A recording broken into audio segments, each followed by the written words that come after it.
The House and Senate must now come together and pass a budget resolution after both chambers passed their own versions. But the big question, will the House version that paves the way for an extension of the 2017 Trump tax cuts survive in the Senate? Joining us now to discuss this and more is Executive Vice President of the National Taxpayers Union, Brandon Arnold. Good morning to you, sir. Good to see you as always. Good morning. American families, Brandon, have already been hammered by inflation. So how important right now are these tax cuts? Yeah, they're enormously important, and they originally took effect back in 2018, which to many of us seems like a lifetime ago. But if we think back to then, 80% of Americans, more than 80%, got a tax cut. The average tax cut was about $2,000. So now we fast forward here to 2025 at a time when we're seeing more and more Americans struggle to pay their grocery bills, their utility bills, to make those monthly mortgage payments. Raising taxes to the tune of thousands of dollars would absolutely be devastating to average American families. That's why we need to lock these tax cuts and make them permanent as the Congress tackles this important bill. There's also $2 trillion in spending cuts, which they say is necessary so America does not go bankrupt. Where are we seeing these cuts specifically?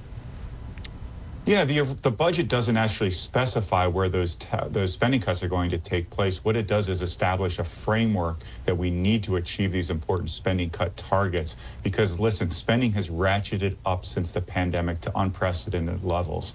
We need to get spending back under control. And getting $2 trillion from a bloated budget where we have hundreds of billions of dollars going out the door in improper payments that should not being made. We have so much waste, fraud, and abuse within the federal government. I think there's plenty for Congress to chip away at during this process. For sure. You know, the IRS is where we're seeing a lot of those cuts already. Thousands have already been laid off. What percentage of IRS workers right now are at retirement age? Yeah, about 60% of IRS workers are within 6 years of retirement age. So it is an aging workforce. And beginning to chip away at that workforce, I think, is important because the federal government has gotten too large. The IRS in particular has hired tens of thousands of employees just over the past couple of years. So we're talking about an aging workforce, aging technology at the IRS. What was your organization's testimony last week on IRS modernization, especially when it comes to customer service? Yeah, I mean, it is long overdue. You talk about decades old IT at the IRS, like you said, an aging workforce, and an emphasis at that agency on enforcement actions rather than doing what it ought to do, and that is providing the best customer service it possibly can to taxpayers. Listen, if they do a better job in providing advice to taxpayers as they're filling out their tax forms each and every year, there'll be less of a need for enforcement activities because people will get it right the first time.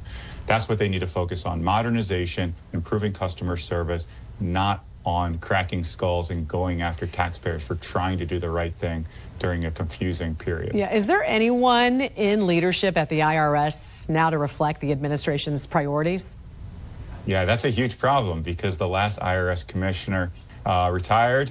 He resigned back in January. There's an acting commissioner now. The acting commissioner is stepping down tomorrow. So we're going to have a second acting commissioner. Billy Long, a former member of Congress from Missouri, is Trump's pick to lead the agency, but he has not yet been confirmed. We need leadership in that role because it's critically important to taxpayers to get the IRS back on track. Executive Vice President of the National Taxpayers Union, Brandon Arnold. Great to see you, sir. Have a great weekend. Thank you.